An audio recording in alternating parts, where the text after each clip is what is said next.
What's going on, podcast people? It's your boy nkrudi, and this is the D&E podcast. I'm here with my co-host RAQUAN, What's going on? How y'all doing? my boy JAHMAR. Yo, what's good? Nigga smiling already. You cheesing, yo. Hey, I broke my teeth, so I gotta like smile every chance I get. That's why. This is episode 2 of the podcast. He said, anyways. Now, before we get further into the podcast, I want to give a thank you to everybody that tuned in for episode 1. I didn't expect our first episode to get that many views. No cap. Facts. Like What we was it, had, like 100 or something. it was over. Last time I checked, it was like over 120, like 124 plus. That's all. That's all. Yeah. On like Thank you, YouTube, thank you. and then on Appreciate it. like audio on like Apple Podcasts and Spotify combined, I think it was on like 38. But like he uploaded that after the video, but I think more people went to see the video anyway. So, but yeah, thank you guys for tuning in. Thank you for the support. We heard y'all feedback. We will be improving on everything that you guys said too. Well, I won't say everything. Most of the things you guys said, just because we take feedback, take what we can. Thank you guys again for that. What's good, Joe? All right, ready? So, You ready to hop straight into it? yeah. So this shit was crazy. It was on the 27th of last month. I was telling you briefly about it, Naeem. But last month there was this dude on the plane. His name was Bill. What? Huh? Bill, you said. That was his fake name. I called him Bill. Just Oh. call him Bill. But something with a J. Jamar? Huh? Jamar? Nah, that'd be wild if it was you, Jamar. But we'll call him Bill, just hypothetically. So Bill, on the plane, before the plane takes off, he decides that he wants to fuck around, right? And he said, this is exact words. He said he did it as a joke, right? So I don't know what's wrong with him and like his sick, twisted head, but he sends an airdrop. And you know how airdrop sends it to everybody that can get an airdrop? Yeah. So the airdrop sends to everybody, and it's a picture of his dick. Hey, so he says that shit to everybody on the plane, and then people start going around, and like obviously pops up with the person's name. So people start going around, and like there's this dad on the plane, and he's furious. He's just like, who sent this? Who sent this? Right? Because he has 2 kids. Yeah. He had 2 kids that got the airdrop because You they're went on. to jail for that. That's what's the charge? It's not sexual harassment. Well, it is sexual harassment, but I know what you're talking It about. has something to do with like child predatory or something. I don't know. If I said that Something word like right. yeah, something like that. So basically, so then he does that, and then the dad's looking around. He's like, "Who the fuck did that?" So then he comes up and he goes like, "Hey, are you Bill?" Right? And then he was just like, "Yep, that's me." Calm as hell. Calm as hell. He's like, "Yep, that's me." And I saw the video on TikTok. He was like, "Yep, that's me." And then the guy's just like, "Oh, he's like, you just sent this to my kids," and then everyone's like yelling at him, being like, "You can't do that. You can't do that. Wild. Like that's predatory and all blah blah blah and like, disgusting and everything." And he was just like, straight face, right? No emotions, no nothing. This is like a future serial killer. No emotions, no nothing. He's just like, "Yeah, I know. It was just a joke." Just straight up like that. And it's just like he didn't give a fuck. He was like, "My bad. I'm sorry. It was just a joke. Like, it won't happen again." But long story short, that man, there was already police officers and everything waiting for him when they landed because they was the charge is there. Like, how do you defend against that? The charge is there, but that's fucking wild. crazy. On the plane with kids. He didn't give a I think fuck. the only reason why it would have been like charged waiting because there were kids involved if it went to their devices. That's true. Yeah, but even still, it's just like Sending. it's like I don't want to see that. If it was you know? adult, it would. I don't know if that's a charge for unsolicited like nude pics. I don't know if that's an actual charge, but send that to a minor. It's a charge. Yeah, it's a charge for sure. Yeah. That's like peeing outside. Oh, Like, and when you get caught, Yeah, you can like, can't you like pee outside, but like you can't pee outside if like there's kids around. once when a kid gets into the vicinity, you fucked. Like, because they can see you, and now from there, now you got to go door to door once when you get out of prison, being like, "Hello, Man, yo, I'm a what is it? I'm a sex offender. sex offender." Yeah. Yeah, you're already on the list and everything. You go on the website, like the sexoffenders.com, whatever the fuck it is. Check it out, and you fucked. You on that list? Have you ever checked it out around here? Nah, I didn't have a need to. When I have a kid, I'll probably do it. But or if I have a kid, but I'll probably do it but right now it's just like, what I got to worry about? The only person I really got to worry about for what? The only person. Curious. I get that. Yeah, you never know who could pop up on that list. Yeah, sometimes it could be the person that's right next to you. Have you named? What? Like looked up like the sexual predators? I saw this one TikTok. It was one of those Reddit posts where like it'll just say a time, tell us a story about something, and there would be like a Minecraft thing going on at the bottom. I don't know. It was like two things going on, but basically the point of the story was it was like name your horniest moment, and one dude. Wait, was this from Peer to Peer podcast? Nah. I don't know. I didn't watch that's that. their thing. Like they asked like at the end of their podcast they asked like their guests like what's your horniest moment. And so like that's how I know that from Peer to Peer. Like that was literally what I sent y'all today. Like when I was showing y'all the other podcasts, that was Peer to Peer that they asked their guests that all the time. That's funny as hell. But that was a question, and someone was like, he looked up all the like sex offenders in his neighborhood, looked for a chick, and tried to get some. Yo, that's crazy. No. Yo, I was like, I don't know if that's real, but that's wild. Yeah, he probably thought it'd be an easy catch. She's like, she down for it. That's wild, crazy, bro. I feel like they should have like a rating system in like the list because like they just group all them together. Yeah. Like I saw like this one couple. I guess they had sex in public and they got put on the that list. Yeah, that's but like facts. But that's not the same as like the sexual offender. I mean sexual assault offender. Like I feel like it should be like tears to this shit, yo. Instead of everybody on the same list. I know to stay away from that person right there. Yeah. Because I know like if they like what they are. Sex in public. Oh, public indecency. That's what it is. That's what it is. Yeah. Yo, did y'all hear about Sesame Place? Sesame Place, nah. So it was going on Twitter. I seen it on Twitter. So there's I don't know the character's name. It's like this like light blue greenish like character. I don't know her name though. I don't know. I know Elmo and Cookie Monster. Yeah. Big Bird. I don't know her name though. But Miss Piggy? What? You said what? Like what? I said it's a Sesame Street character. You're naming a Muppet. Oh, okay. I don't remember any of them. Continue. Yeah, so they were at Sesame. It was like all the kids at Sesame Place, and there was a bunch of videos going around of like this one character like completely ignoring all the black kids. Like the kids, like they were reaching out for a high five or a hug, and so she would hug another kid, like a white kid or something like that, right there in front of them, and then just move by. Damn. Move by like she would wave her hand no at them and just kept going. And this is not one video. This is multiple videos of multiple different children. And so Sesame Place came out with a statement on Instagram saying like it was some bullshit statement saying like that if we don't tolerate that, but like sometimes that the characters can't see when they're in their costume. They can't see like kids below. My goodness. Bro, like what you mean you can't see you know your audience is kids. Like that was a bullshit statement, bro. Yeah. And so when I saw that, I was like, bro, like I would never take my kid to Sesame. If I had a kid, like we ain't going to Sesame Place for that, bro. Okay. Like, bro, and to be honest, I don't know what's good with black Disney people, World. Bro. Like, I swear, like when black people like be getting disrespected by companies, they'll still shop there too. Like I like when with Gucci, bro. Like you remember when they came out with that mask, that black mask with like the red lips on it, like bro.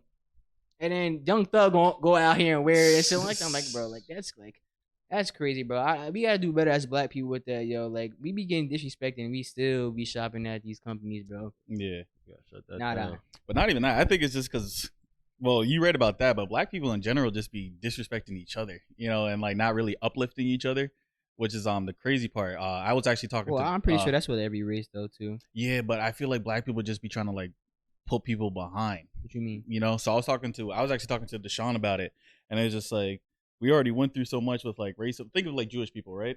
Like, yeah, like some Jewish people might like hate on each other, but for the most part, like they stick together. They have their religion and they do what they got to do, and they try to uplift each other, right? There might be some stuff where, you know, you're talking behind closed doors about each other, but when you're out with each other, you're respectful and try to uplift each other. But in certain, like, let's say we go to certain bad areas and stuff like that, you just got black people, gang on gang violence, you know, the hating. And this was even in like the hood over where my dad would talk about it back in Orange. He talking about it like he was just like, yeah, like, you know, like some people would just move out and people start hating on you and everything like that because they want you to be in that same situation. If they can't have it, it's like, why are you getting it? You know what I mean? Yeah, I understand that. What it's called, but like with you know, some people do be hating on you, stuff like that. I don't know, like with the you saying with like black people, like I don't know if it's more than others, but I feel like every race in there got like their own haters and stuff like that. There's definitely I don't think that's just I mean it's not exclusive to black people. I know that. Oh no, I get that, but I'm saying like as black people, if we want to do better and stuff like that, and especially if we want to get out of like these areas of poverty and everything, you have to work together. You have to be able to build a community together and actually like move up, and it's got to start somewhere because U.S. ain't gonna help. The U.S. ain't gonna help y'all, you know, or should I say us? You know, the U.S. ain't gonna help us at the end of the day. They keep talking about like every president when they come in, they say shit like, oh yeah, you know, we need to stop like drug crime and we need to start with reparations. Huh? We need to start with reparations. Yeah, bro, you ever think we're gonna get that though? Probably not. That's actually Probably crazy, not. bro. I don't think so. But you know, all presidents say the same shit, and it's just like, and then nothing's really done. You know, you just do it for the black vote. That's all you do it for. You do it for the black vote. You say what you got to say, and then once when you're president, what really changes? You know. So at the end of the day, it's like if we're not gonna help ourselves, if they're not gonna help us, we gotta help ourselves. Well, I believe. I think. I mean, I'm not one to be asked for handouts, but yeah, like I feel like we should help ourselves too. Like I think it starts within ourselves. We want to like get up and out of where we're trying to be at, stuff like that. Like you really like start with yourself, start with your friend group, start in your community, and build from there. Yeah. Like, you can't rely always on a handout and stuff like that. Of course. But the main thing is like once like you get that money, like you move out. You know, you move out and you never come back. You don't look back. Like yeah, you take care of your family and everything like that, but you don't try to help that community. Maybe some people do. Like you see what LeBron's doing. I think some people don't, but some people do. Yeah, like you see what LeBron's doing. Like he's doing a great job. He's building schools and all this stuff and really giving back the community, especially the black community, because he wants like black kids to actually like prosper and not feel like they gotta play basketball or football to actually do something in life. You know? Yeah, we do need more than just athletes too. Yeah, I feel like I understand why people want to be like athletes because like they see like stardom, fame, money, and stuff fame, like that. the jewelry, all that stuff. You can get money doing right? other like you could be a doctor. You could be I know like that's like a cliche, but I'm saying like there's definitely other stuff. Oh yeah, even a firefighter. You could be a firefighter after 2 years of being a firefighter. The average you go up is like to 80K to 6 figures, just like that, and it's after 2 years for a firefighter.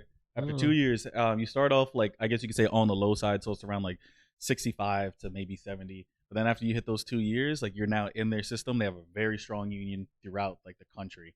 But around these specific areas like Morristown, Dover, etc., they have a very strong union. So when you hit like 2 years, you're looking at 80K to 100K, like and then from there it's just up. You know, yeah. You only work for a firefighter. You work 3 times a week, maybe 4. The 24-hour shifts, but usually 3 times a week, 24-hour shifts, and you know you're helping the community. You're doing a service, and look at that. You didn't do sports, and you're still making 6 figures.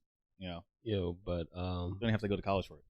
Back to that black thing you're talking about. I don't know about y'all, but my experience with like other black people is always amazing. Like if I'm out, yeah, I'm gonna say at least hi to one black person. Like they say hi to me, or I'm gonna say hi. Like I'm gonna have some type of interaction.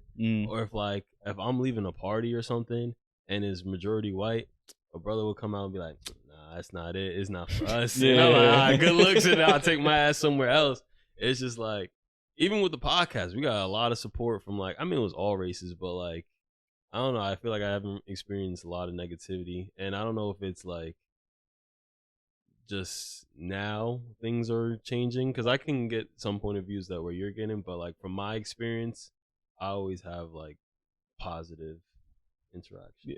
So with that, it's like Morristown is a really good area, right? Yeah. Where it's like people want to actually talk to you and be friendly and stuff like that. Like I can meet any type of race at the bar and then they'll just start talking to me, you know. But I'm talking about like in like high crime areas, low poverty and everything like that. The last thing, and I'm not saying it's for you, right? But for certain people, the last thing that they want to see is someone just make millions and then they leave and now you're stuck there.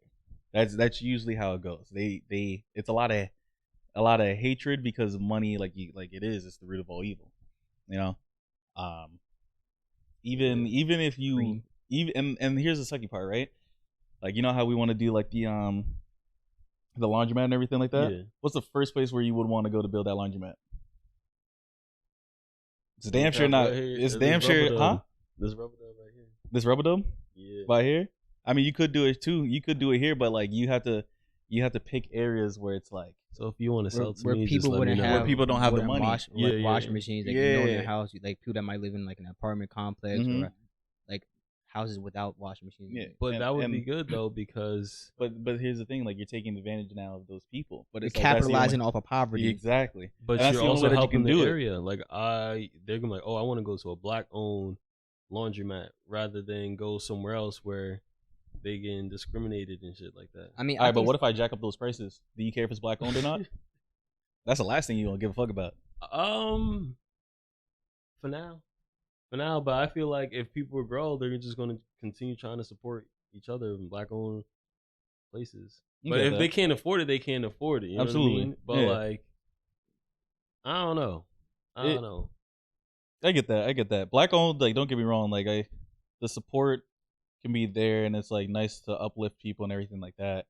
But the thing is like I'm talking about like it's a within thing. Like we have to be able to support each other and like tells kids like go to school, you know, like if you're in Chicago, don't join this gang, go to school. Like you feel like you have to do it because that's what everyone's doing, but you technically don't have to do it.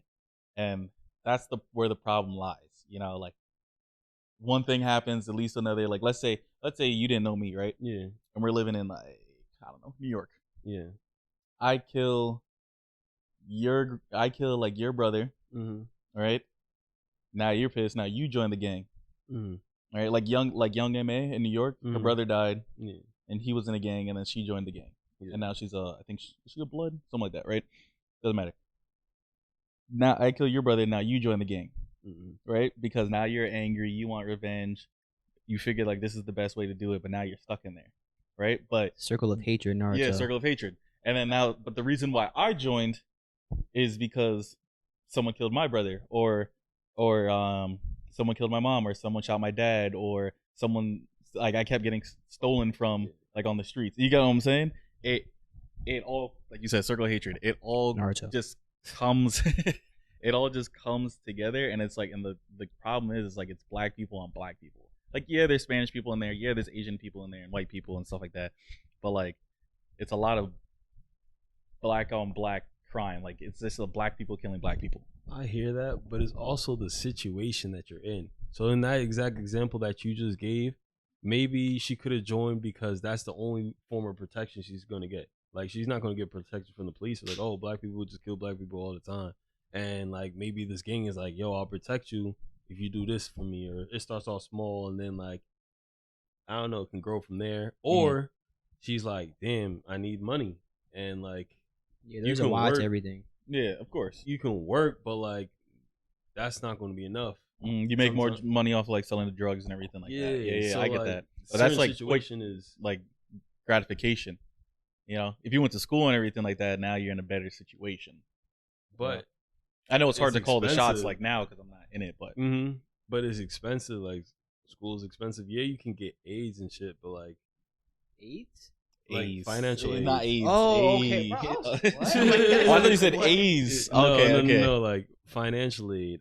They can help with certain stuff, but like, you're still gonna have to pay for books. You're still gonna have to pay for like new clothes. You're still gonna. I mean, you could take a loan out of that, but like then you're in debt, and then when you get out, you're in, like, you don't even have to go to college to make money. You just said school. Some of these people don't even graduate high school. With a high school, yeah, I say, all right. High school diploma surprisingly can get you a long way. People don't realize that. High school, like I said with the firefighting thing, you don't even need to go to college for that. Yeah. You know, police officer, you don't need to go to college. Chiropractor doesn't really pay that much. Depending on how much you make, but I'm pretty sure you don't need to go to school for a chiropractor. I'm about to say, I would think you would. What else is there where you don't really have to go to school for it? Any type of physical labor, really. Construction, you can even then use that money to start a construction. Housing, where most rich people go and do 1031 exchanges where they don't have to pay taxes on the new house that they buy. Like, you don't have to pay money. You don't have to go to college for that. There's different ways. It's just that no one, like, you're not taught this in high school. You're not taught this. So, like, you look for the immediate gratification. But once when you're in that immediate gratification, you're stuck in it. You know what I'm saying? I don't think the school system is teaching what we really need to be taught, bro. What do I need to know algebra for? Like what? Like chemistry? Like bro? Like I'm not using none of this in my life now. In like a day-to-day life, bro. Like they gotta teach us like real stuff, bro. In high school, I don't change a tire and shit. Even that. Yeah, I mean, survival skills. I mean, you don't need to teach a tire if you can show AAA. If you, like, I mean, yeah, but like you save money off of I'm that. talking about like real world things that you're going to experience, like day to day, like taxes. I mean, I know. So what we about had physics? What? What about physics? Bro, do you think all those stuff is more? Bro, they was teaching us gravity. Like I like 9.8 whatever is gravity. Like, bro, what do I need to know that for? We need to know like how to like take care of our finances. Like that shouldn't be an optional course. Yeah, that should be like a mandatory. I think it might be mandatory now in Marshall. I'm not too sure. I gotta ask my little brother because he's still in high school. But like now, like stuff like that should be like the stuff that you need, like algebra and like why do I need to know y equals mx plus b? Mm-hmm. The only y'all use that yesterday? That shit is for, I get what you mean. The only reason for that shit is like if you're actually doing like something in college that pertains to that. Yes, if it pertains to what you're trying to pursue, like what you need. But like I like your average person in high school doesn't need to know that. Yeah, that's facts. It's good to have the information so then like you can have like a clear like foundation of like, okay, when I go to college, maybe I want to do this, because you don't always know what you're gonna do in college. But it shouldn't be something where it's like heavy onto that. Like for example, I think like with finances and everything, there was a class. Who was the high school basketball teacher? Basketball teacher? Yeah, the high school basketball coach. I mean, Connolly. So Connolly, I actually took his finance class my senior year, and he taught me a lot. Like he showed us spreadsheets, and he talked about housing, and he owns like 3 or 4 houses, and he teaches because like he enjoys teaching, he enjoys basketball and everything like that. But I went through those numbers when I got older, because I was like, when I was in high school, I was like, oh, okay, that's cool. Like you're making extra money on the side. That man is making money. If he has 4 houses and he's collecting rent in Jersey, and it's like local areas in Jersey, it's not like Morristown, but it's local. So he's putting probably like minimum $2,000 of rent, 4 houses. Every month he's making $8,000 minimum every month. Like that man doesn't need to work. He's just teaching knowledge, and it's just like, it's crazy that class isn't like a public, like it's public, but it's like, what was it called? Those classes where you get like a satisfactory on an unsatisfactory, whatever those like are called. Electives. Yeah, it was an elective.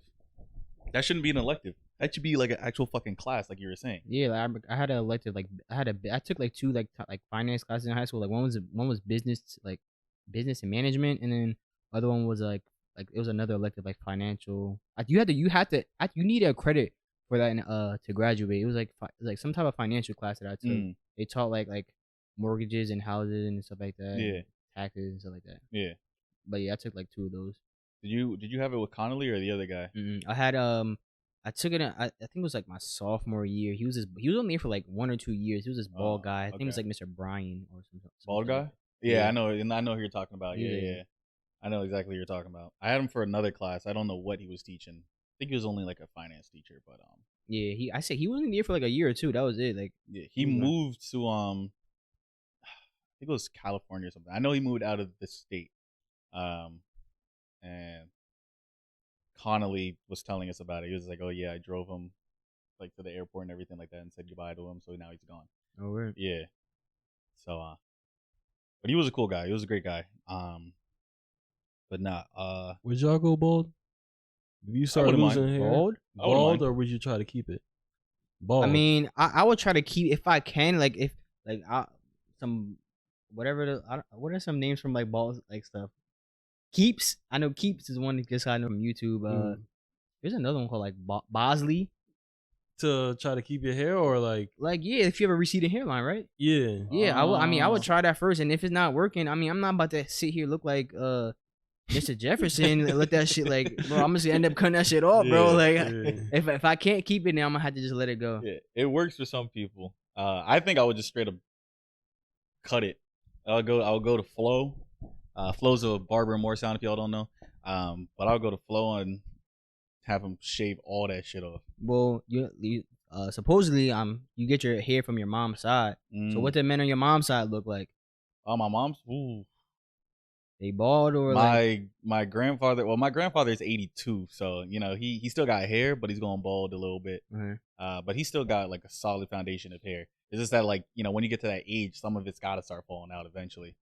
What about you? I hope it's my mom's side. My dad's hairline started going at 25. Damn, I'm 24. You got one more year. Your shit look you good. got one more year to figure out what's happening. Nah, my mom's side of her, like the men on my mom's side, they got good hair. My great grandfather is 98 years old. He still got like a full head of hair. Yeah. So like, I hope I can keep mine. Like, damn. Yeah. What's it called? I got So my grandmother. You said she's 98 for you. My great grandfather. Great grandfather. Yeah. My great grandmother on my dad's side is like 92 or something like that. Yeah, getting up there. And like she's still trucking and like walking around and shit like that. But that's on my stepdad's side. So every time I be forgetting when people ask me how old do you think you'll be until you die, I'm like, I'll probably be like 80, 90, stuff like that. But I'm basing off of like my stepdad's side. I'm like, wait, that's not part of my bloodline. Yeah, that's not your bloodline. So I'm like, oh wait a minute. So then I started looking at everything recently, which is actually funny how we started talking about that. But recently, my uncle Foster, he died around 72. My other uncle, 72. And then someone else died 70 something. So I'm sitting here thinking like, damn, I think 70 is like that breaking point where my body's just gonna give out. Is there like any you have anything in your family like high blood pressure, diabetes, or any of your family stuff We like have that? high blood pressure. My mom already got it. And I think my grandmother has it. So it's been passing down. But my grandfather doesn't have it. So I don't know why just the women are getting it. But it's been passing down.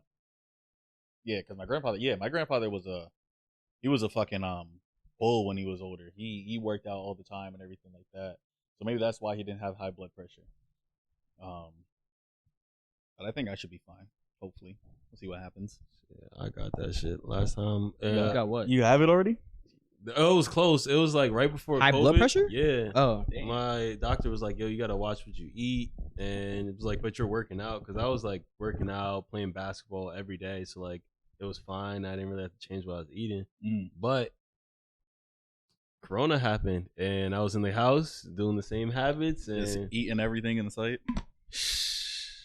I've been back, but that's like the elephant in the room. Me and him don't talk about. You and who? Your doctor? Yeah. Oh. My family's my grandfather died when I was in like 2004, I believe. He had diabetes, but he was the only one I know that had diabetes. I know his mom died from breast cancer, but like me, like it's like everything else. I'm not too sure. What I think my mom might have high blood pressure. I'm not too sure. I gotta ask her though, but like for me, I know my health right now is good. Only thing I have is epilepsy. Like I said, I think I mentioned that before, but yeah, that was it. But no one else in my family had epilepsy. Just me. But like my last seizure was when I was in. Only one I know of was in when I was in middle school. Like it was crazy. So like before I guess I started developing it in middle school. Like my body would just like twitch, or my like sometimes my knees would just like buckle when I'm standing, and it's like I couldn't control it. Like there was nothing I could do. And then like I remember my Sakai, he was always like, "Yo, Naeem, what are you doing?" Like, cause sometimes like my knees would hit the sink and make a lot of noise. But he didn't know. Like I don't blame him. He was just thinking like I was just doing fucking around. Yeah. But like it was something I couldn't control. And so I remember in like 7th grade, I was walking to the bus stop one time. And like I just like but when my knees buckle, it's like a quick second, but it's like it goes black real quick and like right back to like everything. But like during that time, like my body like full just like twitched and shit. And so I was walking to the bus stop one time, and it happened again, and like I fell, and like my knee like scraped the ground. Like my knee was like it was like bad. It was, and the bus was like right there, but they waited for me like but I had to go back, like bandage it up real quick, like my knee was like pussy and shit like that. It was bad. It's like laughing. He laughing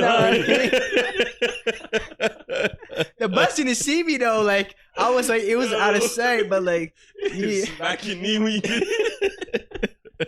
Nah, but that shit was bad. And then so I guess this is like, I think this is like 8th grade year. This is like 2013 in March, because I remember like I seen a memory on Facebook one time.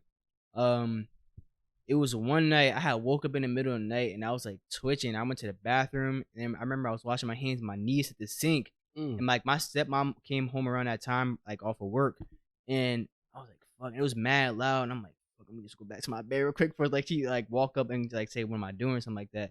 And so I see her like, but like she walks by my room, and then like I just sit up in bed. She sees me, I go to sleep.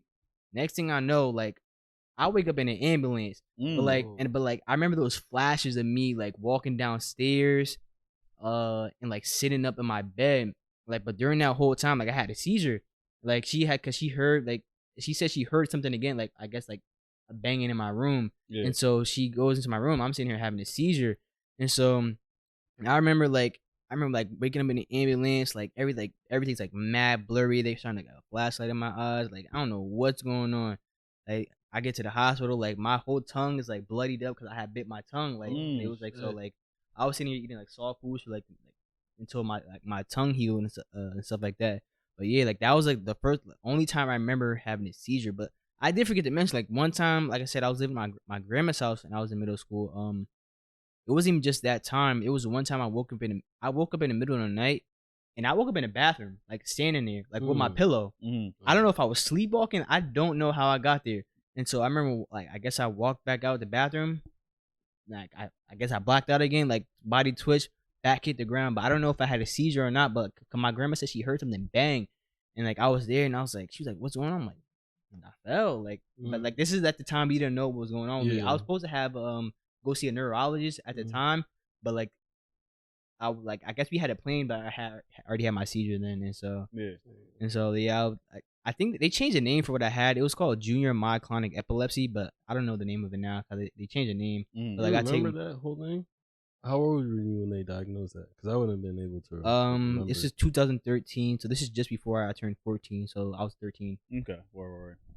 Yeah, so that's what I know what I got. That's fucking crazy. Now, recently when I went to the hospital, was for this shit. Cut your wrist? Yeah, well, I didn't cut my wrist. Well, I cut my wrist by mistake. So did I tell you about the story? How you cut it? We talked about it on the first recording, but remember it never. Oh right. Oh, he's still on episode 1, part 3. Well, unofficial episode 1. Yeah. So basically, what happened was, I was polishing a wine glass, at work when I was bartending, and I guess I put down too much force, and the wine glass went straight through my wrist. Now it didn't pop up on the other side, but it went like just straight through. During the situation, right, it was like, I don't say high intensity, but like, I'm just working, like I'm trying to move as fast as possible, get drinks out, polish glasses, put them away. So I just instinctively just pulled the glass because I thought I just cut myself. I thought it just went like a slice across, and I'm just like, shit, like I'll be good. I pulled it out, and then just out of nowhere, like, you ever see those waterfalls or those water fountains where like the water is splurting up? Your blood started squirting like that? Yeah. So it looked like a water fountain. You should have been in the mall. So like it just went like and just started flying out. And I'm like, I'm like, oh shit, I just really cut myself. And it's like a deep dark red blood. So I'm thinking like I hit something like bad. So I call my manager because my manager's walking away. And she comes over. She's just like, what the fuck did you just do? And I'm just like, I stabbed myself by mistake with the wine glass. And then they're like, okay. So she wraps me up and brings me downstairs. I'm bleeding out basically at this point. I finally get to the ambulance. My manager's freaking out because my manager's just like, yo, like he's calling my GM. He's calling the ambulance or the hospital. And he's just like, he starts getting mad. This is what he's telling me. Because for me, it felt like it was only 2 minutes. But I guess because I was in so much shock. But my manager is like, no, you were sitting there for about like 10 to 15 minutes waiting for somebody to come. And I'm like, damn, really? He's just like, yeah, it's fucking long. Now, I don't know if he was exaggerating all the time. I don't think it was that long because I don't know. But I was awake for everything. So he calls so when he calls them, he's just like, yo, this is the 3rd ambulance that went by. Which one is his? Like, or which one is mine? And they're like, oh, I'm so sorry. It's like a busy night right now. This one coming up should be yours. He's like, okay. So they come around the corner. and I finally go outside. It's these two ladies, and they're trying to like bandage me up and wrap me up. I'm bleeding through the bandages. They wrap me up about like 5 to 6 times, just wrapping me up. I'm bleeding through all of it. And then they put a tourniquet on me. The tourniquet's supposed to basically just cut off, slow down your circulation. Yeah. So it's like cutting off like all that circulation, everything. So then blood can like stop pumping like from my heart all the way down my arm and shit like that. So it's just supposed to like cut it off right here around like my like close to my shoulder area, right? So then nothing can go down. It just stays up here and then it circulates back around in my body. So they try to tighten it. I don't know if they weren't strong enough or they didn't know how to put it on. But they couldn't tighten it hard enough. The ambulance. Yeah. Well, well, the thing is like they're not professionals for like they have to have a knowledge around everything.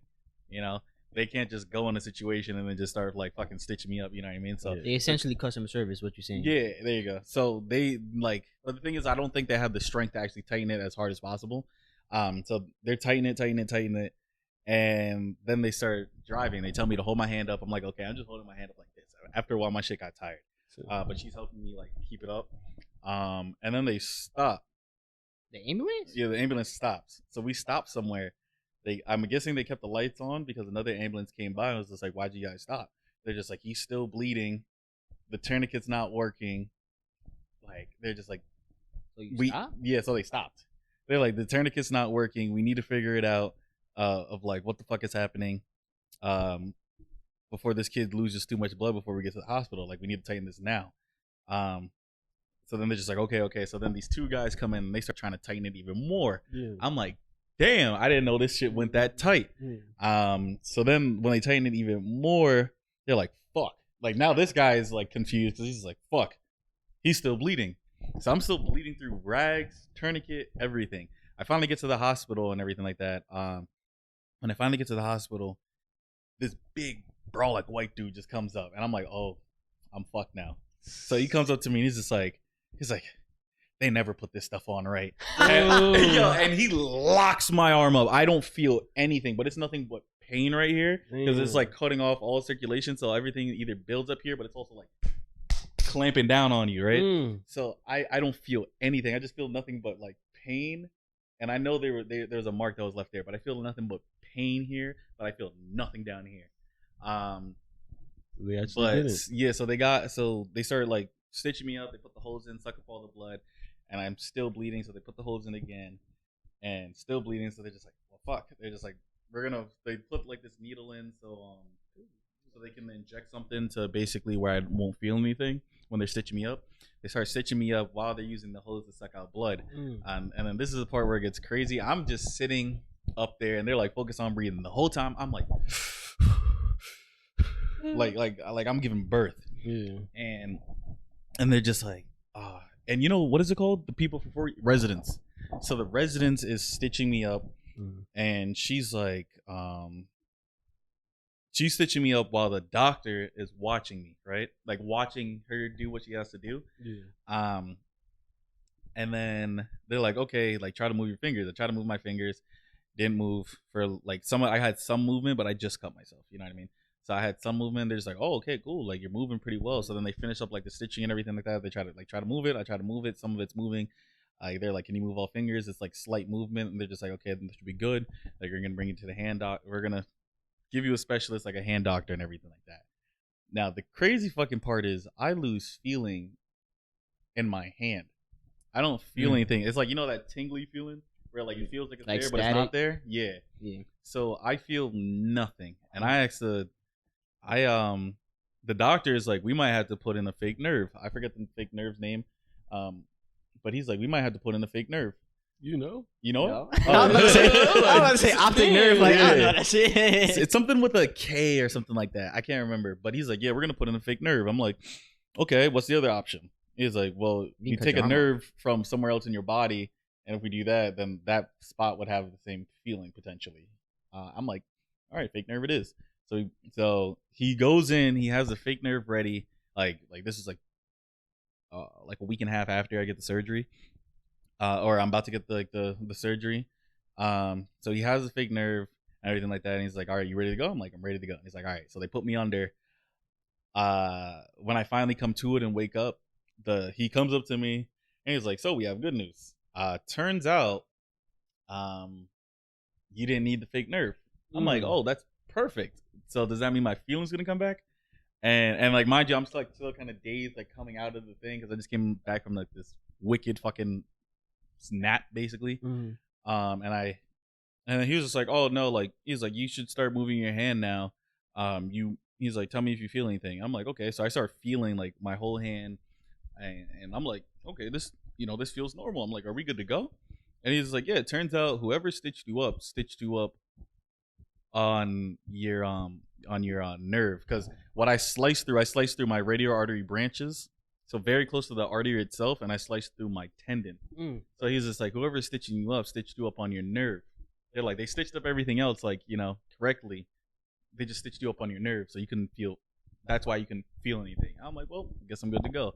And everyone's telling me like, sue, and I'm like, I'm not gonna sue. I'm grateful just to be alive. Especially when they said I was very fucking close to hitting my artery. That would have been a way different situation. There's a chance I could have died from that shit. That's crazy. But it all makes sense now, though. What? Because you've been kicking and bowling, so they definitely did something. And I'm like, they made me a super soldier. Yo, where this come from? Yeah, I was from the surgery. I was busting your ass before the surgery. No, I wasn't busting his ass. What? And then bowling. He said I was kicking and bowling. Oh, okay. Yeah, he was like, they probably did something like they made me a super soldier or some shit like that. You was not winning like that before. You might be a clone. Oh shit, I might be. Oh. Would you get a clone? A clone? Yeah. For what? Why would I get a what? To do stuff you don't want to do. Like some Naruto stuff? You know what a clone is? Nah, I'm talking about like they take your DNA, right? Put it in a lab and create a clone like that. Oh, like what they do with sheep and stuff? I'm saying, I don't know. I know exactly what you mean. It's just some weird futuristic stuff. So you're saying a 23-year-old version of me? Yes. Like they already have like dummies in like a tank, and all it needs is like your DNA. So what does a clone do? Is it an actual person? Do you know what a clone is? Like a clone has his own like thoughts and like stuff like that too. Yes, but y'all could work together to get double things done. But so you don't know. You think like if it has its own thoughts, that nigga might turn on me. Like I don't know. Like because he might be like, there can only be one of us. But think about it, would you feel that way? That's what y'all saying. The thing is I'm gonna just say no. I wouldn't know if I'm gonna be like that because I've never been put into that situation. It's like a nature versus nurture. I could be the same person structurally, like DNA, like if I have a clone, right? Like the DNA is the same. Like every thought and past that I've had before, they have. But now, when they're born, anything that they do now is a different experience from mine. So they have my nature, but their nurture will be different. So I don't know what I would do in that situation. You know what I'm saying? If it's a shadow clone, that's a different shadow clone. Yeah, shadow clone different. But if it's like a regular clone, for those who don't know what shadow clone is, it's just something from Naruto. Like they come and go. Yeah, you make it like an exact copy of yourself, and you can make it poof away whenever you want. Or if they get their ass beat, then they poof away. Yeah. Yo, y'all saw what I sent you in the chat with that that guy who was hosting that Apex tournament or whatever. Oh, with the teabagging thing? Yeah, bro, that was some bro. So all right, so I'm gonna explain what happened to everybody. So there's this guy on I guess he's a Twitch streamer. His name is Fate Legion, and he was hosting like some type of like Apex tournament, and so there was he was spectating, I guess, one group, and one of the people in the group, I think there's three, and there's three in Apex, right? Like, as a group. Yeah, 3 man. So there was one of the 3 men he was watching. He went over and teabagged, which is I call it teabagging, but he teabagged his own teammate. Like they were friends, and so like it was. Like there's nothing, like there's no harm. Like it's like no harm, no foul. Like, teabagging is like taunting in a way, but like he's just friendly.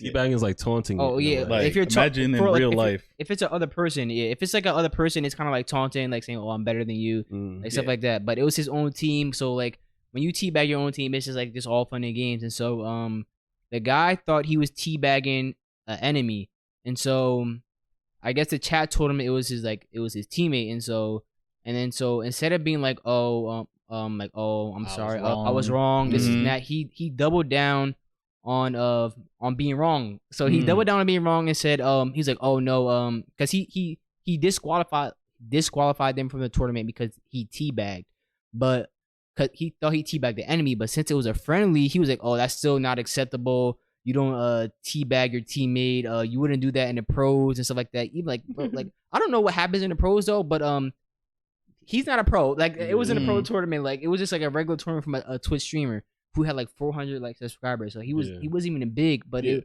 made its rounds on Twitter and YouTube, and people were like really giving that guy hell, yo. They were like, bro, like what is wrong with you, bro? Like I seen his comments on Twitter and they were just going at his neck for like, bro, like you know how dumb you sound right now for disqualifying somebody. Just say you were wrong, bro, and try to instead of double down on stupidity. What's crazy is like there's actually teabagging because it's a video game. Like that happens throughout a lot of esports where they'll teabag or they'll shoot bodies, and esports is just like for everyone that doesn't know, sports. It's not really a sport. Like you can win millions or hundreds of thousands, but it's not like I consider sports to be a physical activity. This come from gamers. We all gamers who you consider esports a sport?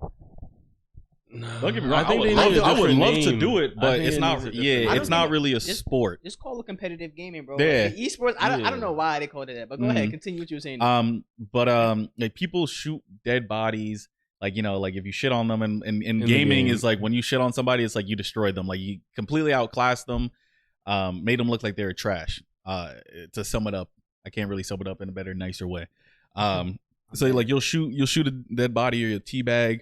And teabag is like the equivalent to like if I was to like if you were on the ground, I was to squat my nuts on your head. like real fast. Like you gotta do it like like that. Yeah, real fast. So that would be the equivalent to it. Like, and it's a thing that happens throughout all esports or competitive game, whatever. It's a thing that happens throughout all of it. So I don't understand. Like I'm not gonna knock the guy if that's how he runs his tournaments. That's how he runs his tournaments.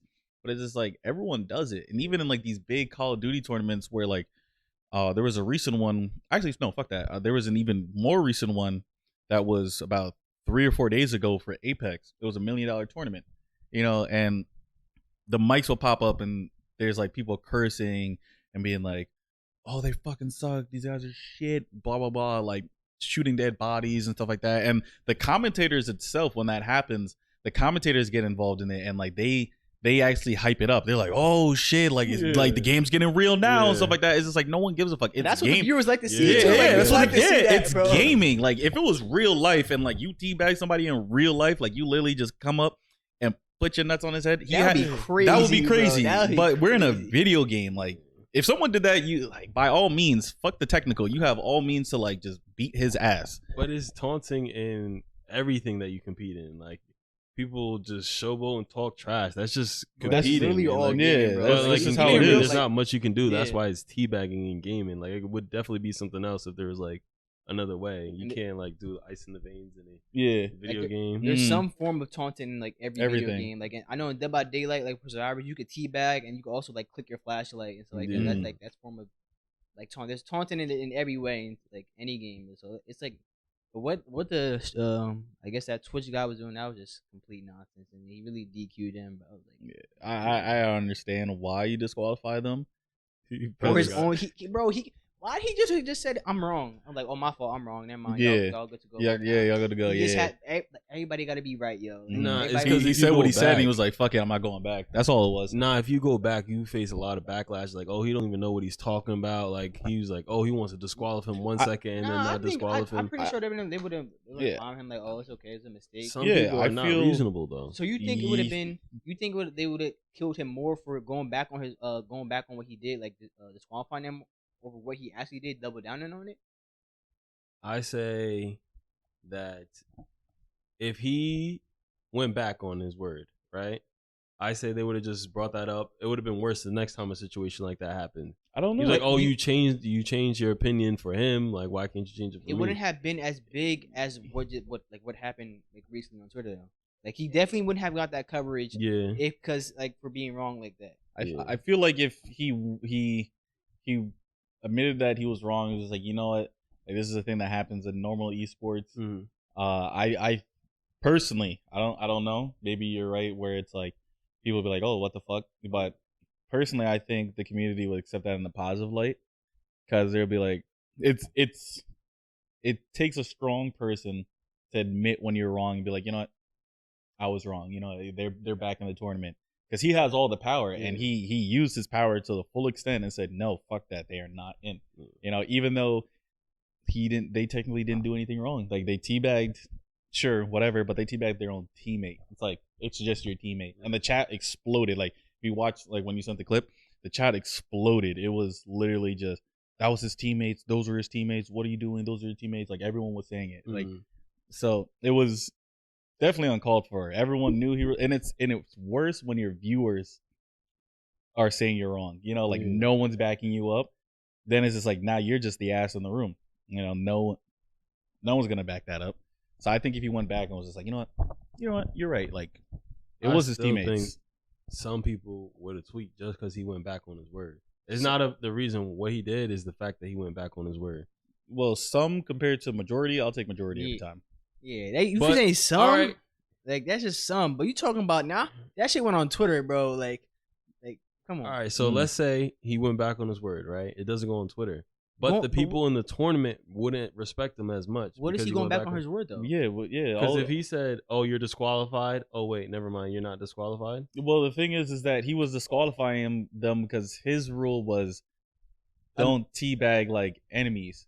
But now you're getting into fine line. If you're teabagging your teammates, like, who cares? It wasn't even a rule. Like, he just put that shit on the spot. Like, it was on the spot. Like, yeah, because I went to other dudes, like, the person that got banned, he was like, bro, like, he never, like, it was never a rule in a tournament. Like, he never told anybody before. It was just like an on the spot thing. Like, so it was like, it wasn't a rule. Like, he not going back. Like, what word is he going back on, Jamar? That is facts. No, I'm saying that once he said he's disqualified, right? And then you said he doubled down. Instead of double down, if he went back to his original word, then that's where he would have lost his respect. You would have made a great dictator. Who, Jamar? Yeah. I don't know.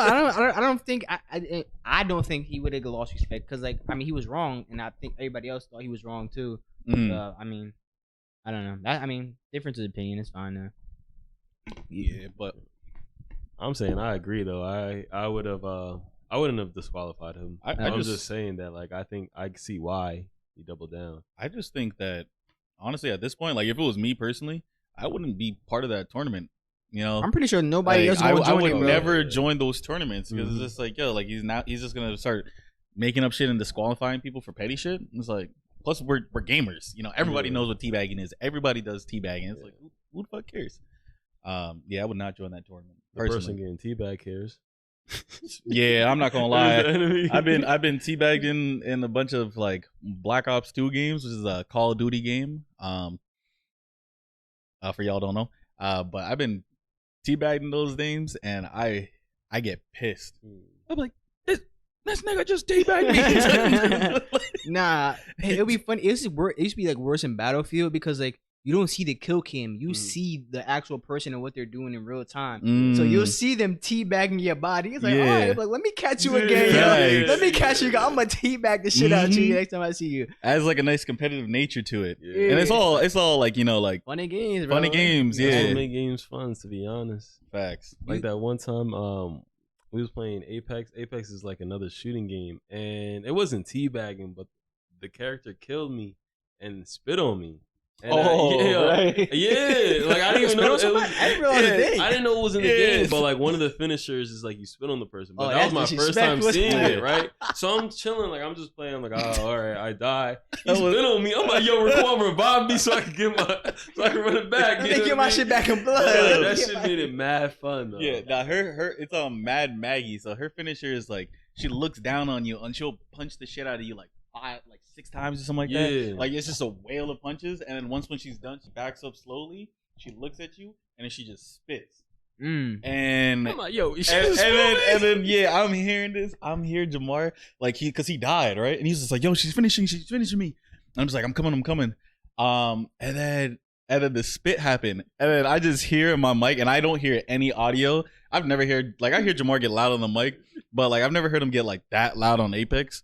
Because like we try not to really rage on Apex like that anymore, I heard you braid on Madden, but like that's like a whole different competitive nature. We definitely heard JAHMAR. Yeah, Madden. But like I just hear out of nowhere, just loud as fuck, and I hear nothing. I just hear JAHMAR yelling. He's like, "Did this bitch just spit on me?" And he's like, "Raquan, come revive me." That's crazy. Nah, that finisher is crazy. That's a top 5 finisher right there. Honestly. Yeah, if you I was gonna say 2 things. Would you if you were a competitive gamer, like what game would you be competitive in? COD. I would love to be Call of Duty. I started off on Call of Duty trying to be as competitive as possible.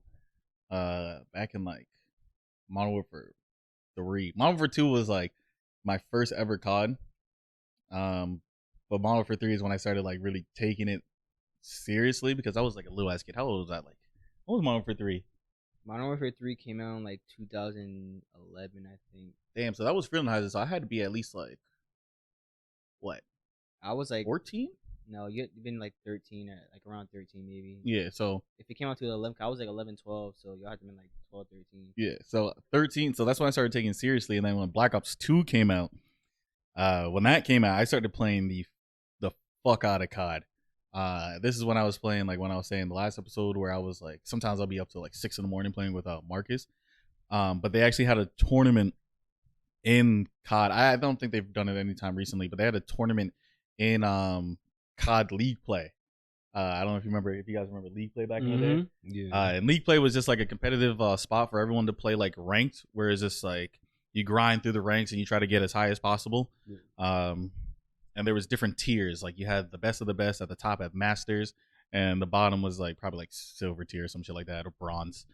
So I got to Masters, and I remember there was a tournament saying if you had a team and if you got a certain rank in Masters, then you were able to get qualified to play in a actual COD competitive setting with money on the line and everything. And I think Black Ops 2 is the only time they did it, because Black Ops 2 got so many fucking views for like streaming for competitive and everything like that. So they had the capital to do it. But I read the rulings wrong and I realized you needed a team. I thought it was just if you played solo, then they'll put you on a team. But looking back at it, that doesn't make any fucking sense. Like you have to be able to have a team that you already mesh with and communicate with. You can't just randomly get thrown on a team. Yeah. So I thought it was if you get in, like you're just by yourself. So I played the fuck out of the game. I got to Masters and I started playing and playing and playing. And I'm thinking, I'm like, yeah, I'm gonna get an invite. No invite. He thought he was that guy. Like, yeah. And then I read it back because Marcus actually told me, and Marcus was just like, yo, you're an idiot. Like, you needed a team. And I'm like, no, you didn't. And I look back at it, I'm like, you gotta be fucking kidding me. So that's where I would have, COD, I think, would have been my game where I would have just like been competitive as fuck and competing for money. And it would have been fun too. Granted, I would have hated all the CODs that came out, but if I'm getting paid to play, then, you know, I'm getting paid to play. What about you, JAHMAR? You're gonna be surprised by Don't say Madden. It would not be Madden. Yeah, I'll say don't say Madden because you be getting your ass handed to you. Nah. But I also delivered the same way. What? Whooping ass in Madden. I don't know about that. Yeah. It's just that they focus on when I lose more than when I win. But it wouldn't be 2K either. I think I would pick Apex. I know damn sure would have been 2K. I already know that. Apex? Yeah. Really? Yeah, because Madden, it's like you gotta use the cheese, whatever the cheese is in Madden. Like cheese is like basically like take advantage of the glitches and everything. Like plays that the cheap stuff in the game too. Yeah, just plays that are not real. It's just fake. It's not like it takes no skill, but it's like a cheap play in the game that he's in. You gotta use all of that, and I just don't like playing football like that. You know, I'd rather just dot someone up, like actually figure out what defense they're running and then stop that, or same thing on offense, like figure out what offense they're trying to go and then beat them to that spot. But in Madden, doesn't everyone just run like the same like 4 or 5 plays? They run it like the same formations, playbooks. It is. And then 2K, I don't want to grind that just because I was watching when they had the tournaments. What was it? League? The 2K League.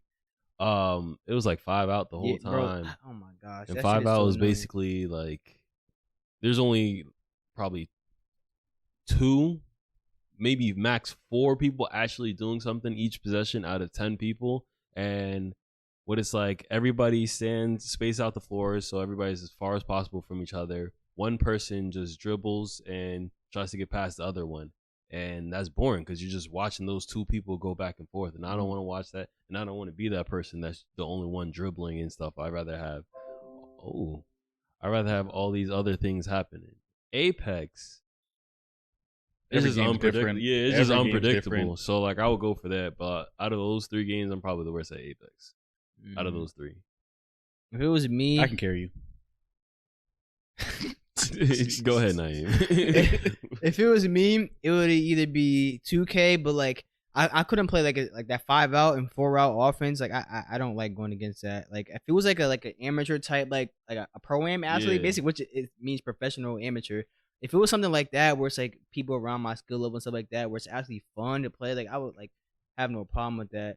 But I remember I was trying to get into the 2K league. What was it, 2K18? I grinded my player. I think we need you needed 50 wins, and so I got that. And then JAHMAR was slacking behind because he wanted to try it too. And so I was playing on his character to try to get there. And so he just needed to finish like 5 games or something like that. But he never got it. I think he felt like you like too short or something like that. He just missed the cutoff.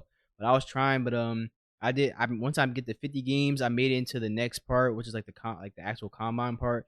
And I remember I had like this game winner, bro. It was a tough ass game winner. I greened this shit in the corner, bro. I was like, yo, I was doing good, but like I didn't like once like they collected all your stats and stuff like that, but I didn't make it into the next part. I was like, fuck it. But then once I seen the 2K league, I'm like, this shit is trash, bro, because they're just running 5 out and 4 out offense. Yeah, this is all the same game every single time. Yeah, bro. For the most part, at least. Like they're running the same stuff, which is just like it's not fun to watch. It's like I can't watch the 2K league because it's not fun to watch. I'd rather watch like a YouTuber going against like some random stuff like that, like in a pro-am where it's like actually a tough game. People actually moving around the court and stuff like that. And they're like shit not talking. standing in the corner, bro.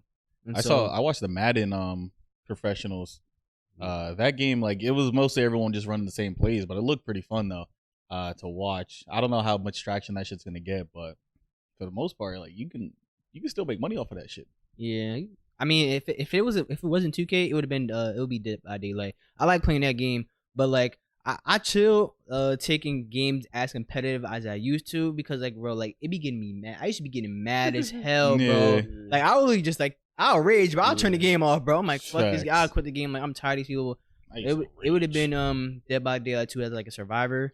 I just like now I'm really just trying to play the games for like my entertainment and just stuff like that and like my YouTube. Like I still want to be good at the game, but I'm not taking it as competitively as I used to, bro. Like competitive game. Like, I swear, I feel like that ruins the fun of gaming. Like trying to take it so competitive because you get so mad at the game and stuff like that. Especially if like you're not even getting paid to do it. It's like there's no need to get that mad. You know. Like I understand getting frustrated at the game because the game do be on some bullshit, bro. It really do at times. But yeah, those are the 2 games I'd be competitive at. With gaming, I remember. I don't know if I'm pretty sure you used to hear me rage, but I used to rage. That shit was ridiculous. Like, I wish I had clips of it, yo, so I can just upload. Honestly, you would have so many clips. You would have so many clips, and like especially when I was younger, if my parents were in the house, I would let it rip. Like I would be yelling, and people would be like, "Yo, relax, it's not that like that bad." And then if I ever heard people just being like, "Yo, Raquan, shut up," I'd start muting. I'll kick people out the party because that's how angry I was. I'm just like, either you gonna let me rage or you're not gonna be in the party. And if it was everyone in the party doing it, I'm like, you know what? I'll just leave the party and I'll be in game chat, just trying to focus up, like trying to be as focused as possible. Especially like now I don't care if people are in the party talking and stuff like that. It's like, who the fuck cares? Like I'm still gonna play the game. Unless if it's Apex, then I'm gonna go to game chat to talk to the randoms if they even got a mic. But before, if there was like this, is how competitive it was. Like before, if there was one nigga that was in the party that was not on the game that we was playing, I'd be like, yo, you gotta go. And I'd be like, you gotta get the fuck out the party or you getting muted. It's one of the two. They're like, yeah, you can mute me. That's fine. I'm like, all right. I'm just like, you know, you getting muted. Nah, Raquan, you should have this his own crazy rule, bro. So like, I know on PlayStation 4 days, So it would be a bunch of us in a party. So sometimes if you're playing a different game and you got another person playing another game, hear like so many different call outs. Like, I'm gonna just mute this person real quick and stuff like that. Like, no harm done. Oh. But then so as soon as you come back, you like unmute Raekwon, stuff like that. You couldn't hear him. It's like, yo, I'm like, yo, is Raekwon here? Like, yeah, he's talking. I'm like, yo, I can hear him. And he was like, Raekwon's rule was if you muted him, I'll mute he'll you mute you back. back. Yeah, it was just random as hell. Like, it was so like, it was like, what? Like, what kind of? Oh, that was just Raekwon lies. He was like, yeah, I kind of mute you because you muted me, but I only muted you because like I was just trying to hear my teammates talking. I was gonna mute you after that. Nope. Because like, nah, you muted me. Nah, because niggas didn't tell me that they muted me, and I'll just be sitting there talking. I'll be like, yo, Naeem, silent. I'll be like, what the fuck? I'm like, yo, Naeem, you're there? And then someone else at the party be like, yo, nah, he's here, he's talking. I'm like, word. And I'll just mute the niggas. Nah, but it would be the worst when like when you have your mic muted, but you don't know it's muted, and so you're talking to them, and so you think like you having a whole conversation, you think they answering you and stuff like that, and you think and then you realize at one point like they're not answering. I'm like, yo, I'm like, hello, and then you realize you're muted, and I'm like, yo, did you hear me the whole time? I'm like, no, and I was like, oh, bro, I'm like, I was having a whole conversation with you. I'm thinking you answering me. But that should be the funniest when your mic muted and you don't know that shit. You like dead think they're answering you and they're not the whole time. But that should be the funniest, bro. Yeah. Oh my gosh. Damn. You had any weird rule back on PS4? Rule? What? Rule? Like mine was mute me, I mute you back. Oh. You got any weird ones? Nah, I just joined the party, do whatever. I did appear offline a lot. You still do? Yeah, you still do that. You still do that. That's because I'll tell when it comes to going online, right?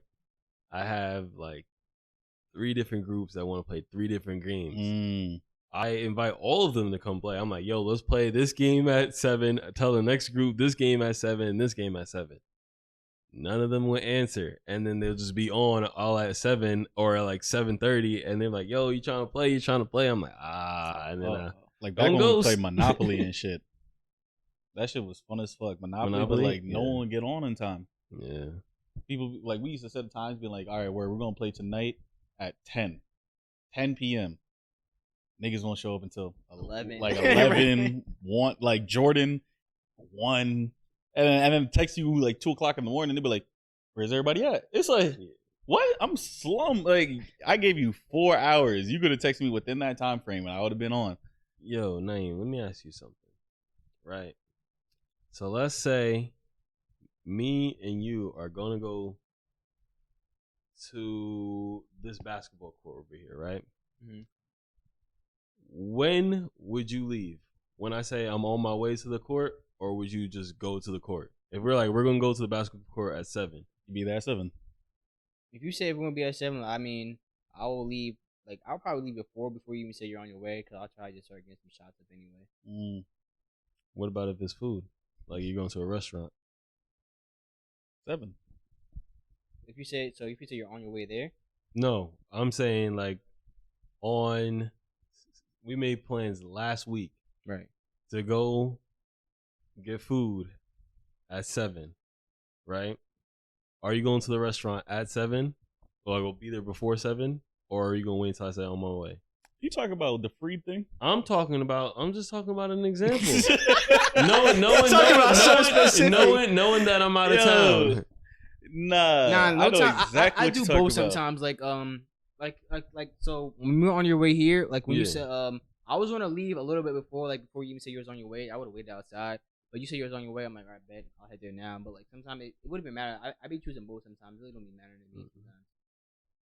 Why? He wanted me to say something specific. No. So this is what happened. Specific. So we was texting about something. I can't remember who said. I said at the time actually. I set up the time and I said, hey guys, we're gonna be here at 7 at the to town. I'm like, if we're gonna be here at 7 to eat. It was him, Freed, and myself. And I said, if the time changes, that's exactly what the snap says. I was like, if the time changes because I had some stuff I had to do, like the time changes, I'll let you guys know beforehand. All right. That Freed was like, okay, cool. Jamar said, okay, cool. Freed gets there at 7, right? Because I didn't text anybody after that because I didn't let anybody know beforehand that the time was changing, right? Because I said what I said. So Free gets there at 7. Free's just like, oh, where are you at? I'm like, I thought he was walking. When he said he was walking, I'm like, oh, I'm sitting in my car. And he's like, oh, I'm here. So I'm like, okay. So I get there like at 7:02 or whatever, right? I'm sitting here. I'm like, where the fuck is Jamar? No. Now you telling the story wrong. Where were you? Listen. Where was you? Y'all didn't meet up until I got there. Y'all didn't meet up until I got there. Yeah, because we was waiting for you. Y'all was waiting for me, but both of y'all didn't know where each other were.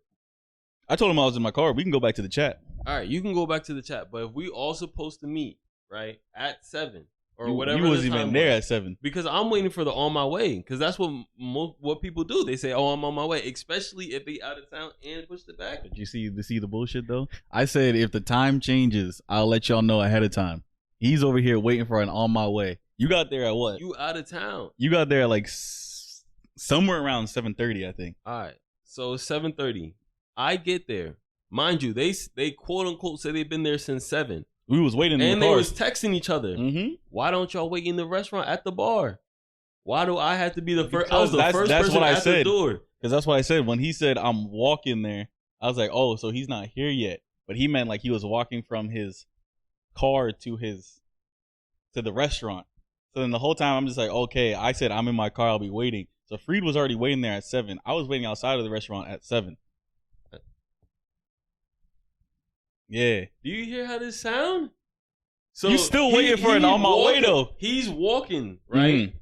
He's walking there. That means he's not waiting anywhere. He's walking there. He's not there yet. Yeah, no, he left his car and he was literally walking from across the street. That's what he said, but I thought he meant he was walking from his house to whatever. But he was walking from his car to the restaurant. And then I was sitting in my car. So he was already there at 7. Yeah, he was there at 7. I was sitting in my car because I was like, okay, word, I'll wait for you. Yeah. And then Freed then said, where are you? And then at 7:30 or 7 something is when you showed up. No. So when did Freed say I'm walking from his car to the restaurant? 7. Yo, you see how this timeline match up? So if he say he's walking from his car to the restaurant which is across the street. Exactly. That's even worse. If he's walking from his car to the restaurant and you're in your car in front of the restaurant, why was I the first person at the door?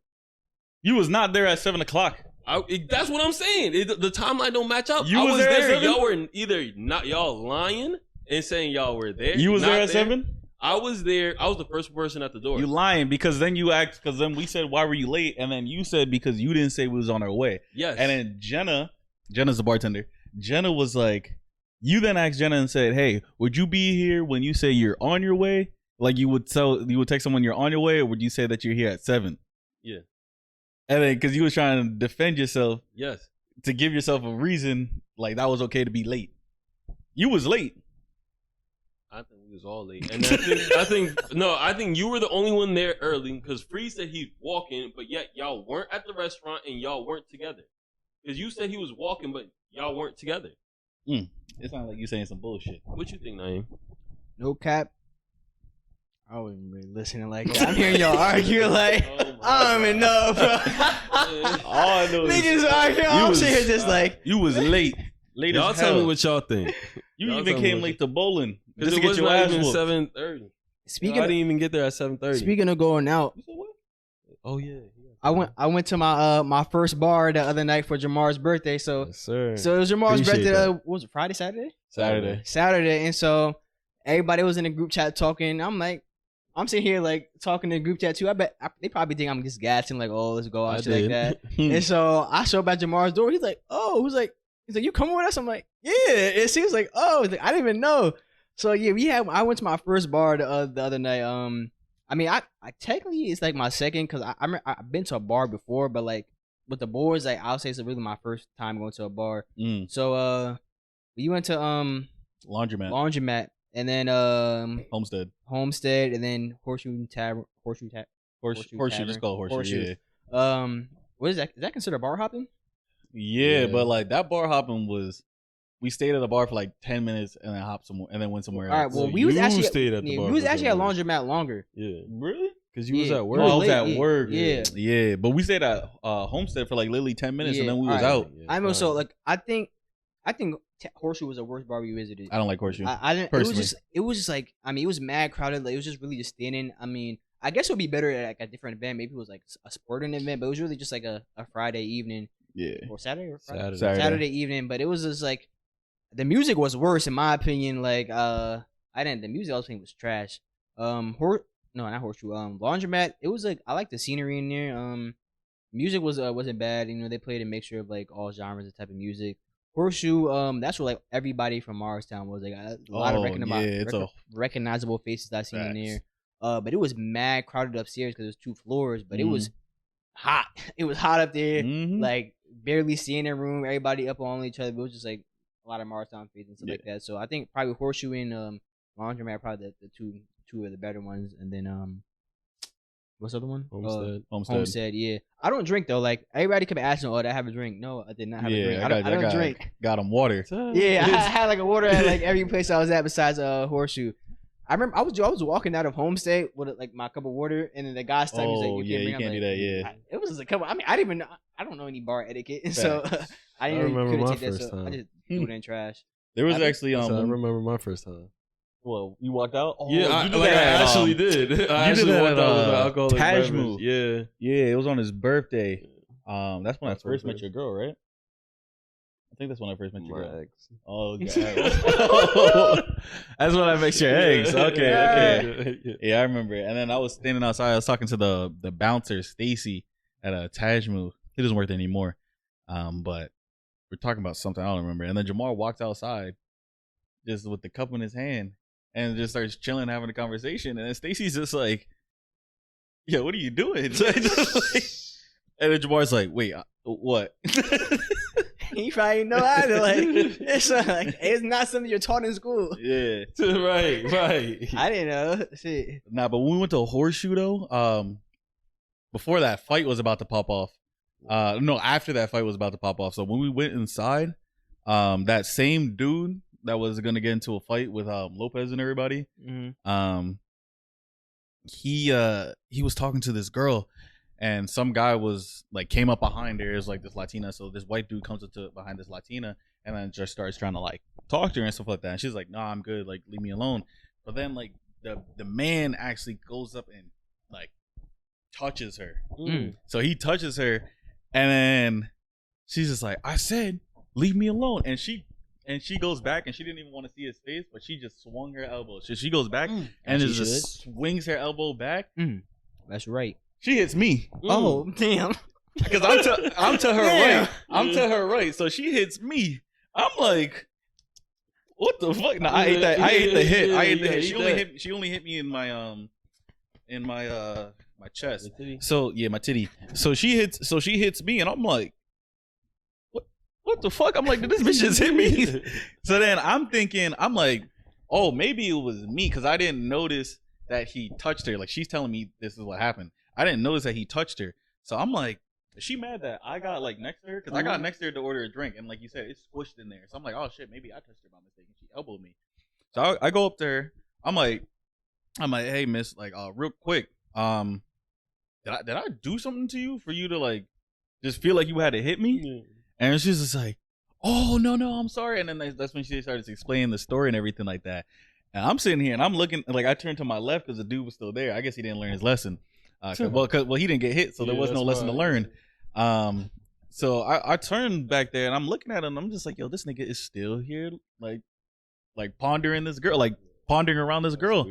And it's weird. It's just like, I don't know how people can do that. Like, I can't put my hands on somebody I just don't know, you know? And even still, like, the way she described it, she was like, he literally came up behind her and grabbed her by the waist. And she was like, yo, keep your hands to yourself, people. Facts. Okay. Like, that's crazy. But there is some crazy, that's one of the reasons why I don't like Horseshoe. There's just there's a weird crowd in there sometimes. It's a very weird crowd. I can't really fuck with it. But you can meet some, like, really cool people. Like, Michael Valverde was in there. Oh, I said his last name. Yeah. Damn. You said his name, right? No, I don't know if he want me to say his last name, but whatever. He wasn't supposed to be there. Yeah, he wasn't. No, but he saw us walking, and then he was just like, wait, last time? Yeah, like he gonna get in trouble now that you said it. Oh, So, Yeah, everybody was surprised to see me too when at the bars. I was like, when I seen people at the bar, I was like, oh, they was like, because I don't go out, especially to bars. So people see me, I was like, oh, what you doing here? It was mad funny, like, cause like I don't go to bars. Yeah. I don't drink. They was trying to get me to drink. I'm like, nah, I don't drink. Yeah. But it was funny though. Yeah, but before we wrap it, I just want to ask like one more question too. Y'all listen to hip hop, right? Yeah. Rap stuff like that. So top genre probably. Mm-hmm. So for the I had seen this like on Twitter, like I don't know where I saw it, but for like we grew up in the 2010s and like the 2000s also. For your 2000s and 2010s, like for each different ones, who's y'all Mount Rushmore? So like 4 people from each decade. Each decade? Wait, no, Nas was in our decade. No, that was 90s. Yeah. I would say You're doing 2000s right now? Yeah. Okay. I would say Only 4. J. Cole. For 2000s? Was he 2000? What? I could 2010s. He was oh shit. I don't know the fucking years for them niggas. I don't know the years. I just remember I know my top 5 and that's it. So you don't for what? I didn't do in general. But like for specific years when people started rapping, I don't remember. Do you know 2010s at least? Like you were teens in that years. Who was it? Drake? Drake is 1 year. So Drake was 1 and then really? J. Cole wasn't 1? No, and he's in 10s. Not 2000s. Yeah, let's just do 10s. I'll do both. I know both. You know both? I wasn't listening to my own music in the 2000s. But if you go back and listen to like other rap, I'm pretty sure you listen to older rappers like and stuff that's not from like the 2010s. You wouldn't know. Nope. Not by chance. Nope. Because it's all getting mixed in with okay. the... I guess it's all getting mixed around with me. All right, so It's give getting mixed around me with your me. 2010s. Well, you said Drake. Is Drake and J. Cole on yours? For my 2010s? Yeah, like do y'all need me to name rappers? No, actually name. You got Big Sean, Nicki Minaj, and Eminem was kind of Lil Wayne, Kendrick Lamar. All right, I'll say Eminem, Lil Wayne. I used to listen to a lot of Big Sean, Chris Brown. No, Chris Brown is in 2010. 4. You got 4 people on your Mount Rushmore. Lil Wayne, Eminem. Drake back in 2010. Yeah, Drake. And who else? Oh, Big Sean. I used to listen to a lot of Big Sean. So yeah, I'll say 04. What are your 4 2010? What about you? I would have. See, that's where it gets confusing because I would have had Wayne in the thousands. That's fine. I mean, if you want to do your 2000s and 2010s, give me your 2000, 2010. I really thought he was 2002. Yeah. All right. I'd say for my 10s, I'll say no order: J. Cole, Drake, Kanye, and Nicki. You listen to Nicki like that? Nah, but she was fire. That's facts. Yeah. She was. Okay, but what about 2000? It's fine with that. that. Sing that shit with your heart. Sing that shit with your heart. Go ahead. What's your 2000s? Nah, but though? she did have people singing that. I was one of the people. But say Eminem. Just for 2000s. Eminem's so tough. Lil Wayne. Since I put Kanye in the 10s, I'm not putting him here. Mm-hmm. Eminem, Lil Wayne, 50. Who should I put as this last spot?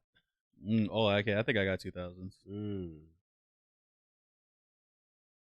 All right, y'all go because I'm about to take my long. Is Nelly 2000s? You don't have it? I'm trying to think before. I would say. You still thinking? Yeah. All right. I'll say Jay-Z for 2000. Jay-Z, J. Cole.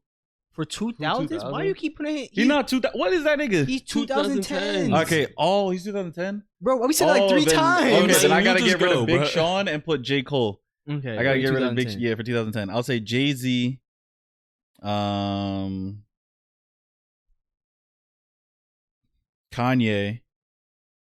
Jay-Z, Kanye. I already said Eminem before. I mean, if you want to put them in 2 decades, that's shit. I would say Jay-Z, Kanye, Eminem. Shit, that Renegade song is crazy. Jay-Z, Kanye, Eminem, and then who would be my 4th? That is a good question. Nas is in 2000, right? He is. And I'll say Nas. Okay. You have your 2000s yet? Like your 4th person? No. Because I won't put Jay-Z there, but like I feel like he's more 90s. Nah, he was big in the 2000s also. He was too. Yeah, I'm gonna put him there. Fuck so you have 50 Cent, Jay-Z, Eminem, and did I say Jay-Z before then? Who was the other person? Jay-Z, 50 Cent, Eminem. No, so who did I say the first time? Because Jay-Z was my fourth. I don't know. That's what I'm asking you. Man, you just do yours, man. No, who was your fourth person? I don't know. That's why I'm like, it's all. You said Lil Wayne. Lil Wayne, yeah, okay. there you go. All right, so my 2000s, I got 50 Cent, Jay-Z, Lil Wayne, and for the fourth spot, it was tough because you had like Eminem and Kanye, but I think Kanye did way more, especially for terms of music wise and production, because he was a producer and hip hop. I'm gonna say Kanye West. Yeah. And then for the 2010s, I got Drake, Kendrick Lamar, J. Cole. Oh shit! I forgot about Kendrick. I forgot about Kendrick. And then I had to leave Big Sean off for Nicki Minaj. Cause she was going crazy. Like she really went crazy during the 2010s. It was like wild. Shit, I don't even be listening to Kendrick like that. I don't listen to Kendrick either, but I know what he did. I know what he did for the 2010s. Yeah, and he was like very big. Mess facts. What, you want to change your 2010s now? Yeah, that would be my list. So you got. But then you said Big Sean, I think, right? No, he said Big Sean. You had. I dropped Big Sean. You said Lil Wayne or Eminem? For 2010s? 2000, I said no 2010s. Eminem, Jay-Z. 2010s. Oh, 2010. I said Kanye. Oh, Kanye. J. Cole, Nicki. So who you taking off for 2010s for Kendrick? What I have? I'm keeping mine. Oh, you keep it? Okay. Just because I don't Lil listen Wayne, to Kanye like that. Eminem. I don't listen to what I have? Lil Wayne, Eminem. What, 2000? 2010. Lil Wayne, Eminem, Drake. And you said J. Cole. J. Cole. Ooh, Lil Wayne. Or we said Big Sean, I think. No, I got rid of Big Sean and said J. Cole. Yeah. That's yours? I might have to stick with that. I fuck with Lil Wayne heavy. Drake heavy, especially back in 2010. Yeah, if you had to rate the 2020 so far, who you think like the four that's doing like the most right now? For 2020s. In my opinion, right now I still think it's Drake still got up there. I don't know if he's gonna be by the end of the decade, but I still think like the shit he been putting out, I swear like he's still up there for me. I got Lil Baby. I got YB. Even though I don't listen, but bro, he's like very big. Like YBN Cordae? No. What? Who you talking about? I'm talking about Youngboy. Oh, okay. I'm sorry, I should have said that. Youngboy. I just had it the way I had it in my notes. I'm sorry. I had Youngboy. I don't listen to him a lot, but like I was like, bro, he's tough. He's especially among the youth. Like a lot of people do like him. And for the fourth person, it was really I don't know, man. Like it really could be Trav, bro. Like Trav, like he's been like I guess more recently he's been kind of quiet, but like I don't know. Like I swear, like he's like the hype around him, like his music.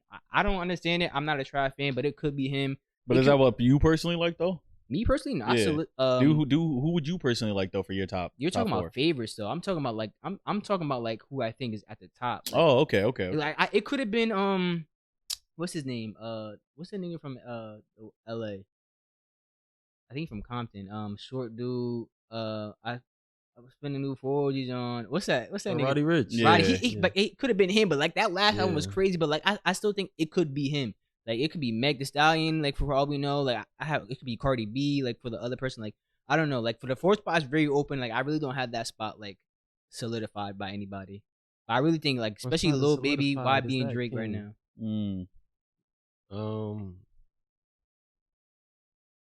I definitely think Lil Baby up there.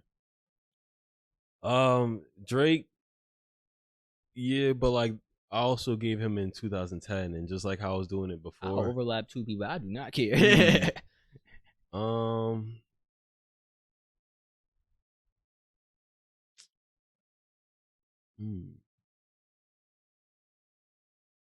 I don't know. Who's that white boy? You wouldn't put Lil Baby? Huh? I said Lil Baby. Oh, first. Lil Baby. Okay. Yeah. So you only know Lil Baby right now. Who's that white boy that goes like throw up the L? You know what I'm talking about? Jack Harlow. Jack Harlow. He has no. I'm not putting him on the list. Oh, I was about to say like he cool. I'm not putting him on the list, but I'm saying like he has the potential to really like be up there. I ain't gonna lie, his last album was mid. He had like a song or two, like that was probably good. But I'm saying like he has the potential to like be up there. You know what I mean? Like if he learned, because he hangs out with Drake and shit like that a lot apparently. So if he like learns from Drake and like he could be the next one. You know what I'm saying? Next who? Not Drake, but he can be he can be the next like, you know, nigga doing it. Yeah. I don't know. I really think Lil Baby like it really got that spot. Lil Baby's tough, and like what I respect about him is like he don't put out no diss tracks, no nothing. He stays to himself. That's what I like about him, like personally. But like his music is tough though. His music is tough, especially I didn't know where you was going with that. Yeah, bro, I really didn't. I thought you was about to say something crazy, bro. Like what? He was like, I like Lil Baby, but like you said, something like. So I'm like, what you about to say, bro? Oh, my fault. Not but you know what I'm saying. Like he's really he's just all around. It's tough. Like he sticks to himself and does what he gotta do. He makes his money, and he puts out fire. He really be spitting, bro. Like, yeah, he really do. Like that song about him and Drake, "Wants and Needs." Yeah, he started spazzing, bro. I was like, but the thing is, I love me at 3. So I was like, woo. It's still early though. Like we only 22. It's still early. That's why I say like, who do you think so far though? But I think like. I think he looking like the one though. Yeah, he looking like the one. It's like a lot of people have like a good 2 year, maybe 1 to 2 year, 3 year stretch. But he came in at the late 2010s though. Like he was like late 2010 started putting out. Yeah, but then you can say the same about Travis, because Travis was really popping like 2015, 2016, and then like it's lingering on. Yeah, but, it is definitely lingering on. But like I don't know, like I really like Juice WRLD, but like bro, me too. But then like, to be honest, once he died, I swear the music died. I don't know what they're doing with his music, bro. I just can't listen to like none of his new music. Like I don't know why. Like Juice, when he died, you just wanted it to like kind of like just die with him. You know, like leave the past in the past. I just don't think they're doing well by his music. I don't know. Oh, you mean like releasing like a single or something like that? Yeah. Or do you want like an album, or what do you mean? They're putting a lot of like features on everything and stuff like that, and like I don't know, like because Juice WRLD, like he didn't have that many features on his like first 2 albums. Like it wasn't like that, but they were putting features on everything. It's the same shit they did with Pop Smoke. I think they're just milking it. That's what it feels like. Yeah, no, they're absolutely milking it. They wanna. There's still fans out there. Like I still listen to Juice, but I listen to a lot of like the stuff that he put out when he was alive. I listened to his first 2 albums. Like, but they're gonna milk it because they're still like those loyal fans. You know, people are still gonna buy Juice WRLD products, like his shirts and sweaters and everything like that. And if they're doing that, why not put out songs? You know, if you see featuring Juice WRLD, you're probably gonna listen to it. Like right now, whenever there's a featuring Polo G, I click on it. I'm not even gonna lie. But you know, like that's just how it is. Like if you have the name, you know, why not? Like look what they did with X. Yeah, but eventually that was the craziest milk I ever seen, bro. Yeah, like, it was crazy. Wow. Eventually, it all comes to an end, though. But they're gonna squeeze every little dime out of it until like he's not dead until they're done. You know what I'm saying? Shit, crazy. Yeah. Anything else I want to say? Wrap it up. Yeah. What's it called? So actually, just to wrap it up. What you do? Yeah. You remember how the last podcast I said that I didn't know what the what is it? The debt was, like the national debt was. Yeah. So I was just like, you know what, fuck it, let me just research it. National debt is there to basically say to other countries, if you're doing well and your country's prospering and you have a positive like GDP? Huh? GDP? I don't know. You said a positive something. Like well, if you just have a positive like income. So if your income per year outweighs what you borrow. Like, so basically, let's say if I take a mortgage out on a home or a loan out, same thing, on a home for $1 million, but my income is 25 million, you know, it outweighs it. So other countries be like, okay, like you're making money and everything like that. So the debt won't matter. However, it starts mattering if you start producing less money, you know, each quarter. And then like at the end of the year, it's like you made less. So then countries look at you as basically less responsible. Allies don't feel like they can really trust you and everything like that, because you're hitting like this gray area where everything starts getting weird. So that's what that's for. So Russia, when they actually defaulted on their debt, was actually bad. When they defaulted on their debt, it's not good because now people across the world are gonna look at them and be like, I don't know if I want to do business with them, which makes their, what is it called, ruble for their dollar, whatever the fuck, ruble, yeah, said ruble, yeah, so ruble, it'll go down. Now with America, since we're like the big brother of the world, basically, with America, our dollar is very like of the world. The homelander of the world. Yeah, like yeah. So our dollar, since it's basically universal, like all money's universal, but our dollar is universal. Like everyone knows about the U.S. dollar. Everyone, for the most part, in all countries use the U.S. dollar. So with us, it would actually, if that happens, then I'm not saying it would cause a shockwave throughout the whole world, but it would be bad in terms of, because we have a lot of allies and we have a lot of people that we do business with. So it's, if our dollar tanks, then now we're sitting in a situation where we might not be the world power anymore. So, which is why I think the Federal Reserve is like very like worried, and they're doing a lot of quantitative tightening, which is why you're seeing a lot of stuff be more expensive and stuff like that, because you don't want the U.S. to push down the can later from 2008 when we had to print out money, because Wall Street was doing fuckery and banks were giving out loans to people that they shouldn't have been giving out loans to. So when our dollar crashed, we pushed down the can of the road, and it came out of like everyone's taxpayers' money. If we kick down the can again, we'll be fucked. I'm gonna be honest with you. Like, I would move the fuck out of the U.S. Obviously, everything would get better. Hopefully. Don't you feel like that process would be mad hard though? Because everybody would be trying to do the same thing. Trying to get out, yeah. Because even another country just defaulted on their debt. A few days ago, it was Sri Lanka, some shit like that. You know about that? I know the country. Oh yeah, they defaulted on their national debt recently, and now what's happening is like people are rioting in the streets. People can't eat.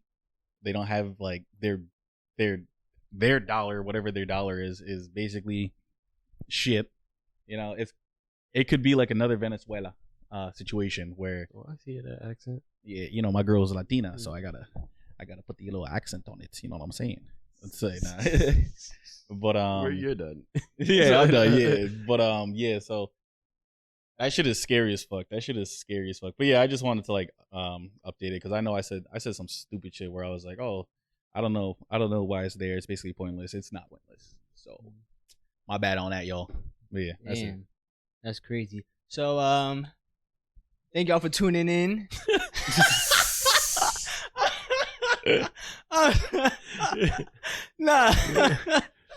Nah, thank y'all for tuning in to the podcast. Damn, what was I about to say? Oh yeah, we are on YouTube. We're also on Spotify and Apple Podcasts. We're trying to get on to Google Podcasts when it lets me like actually open up on there. I don't know, some type of hole going on there, but we gonna get that figured out. We're also on TikTok, Instagram, Twitter. You can find us on there also. We're gonna be uploading like clips to our clips channel soon when I get that up. So if you just like the short form content, TikTok Reels and YouTube clips channel, yeah, will be where it's at. So yeah, thank y'all for tuning in again, and until next time, this is D&E Podcast signing off. Peace.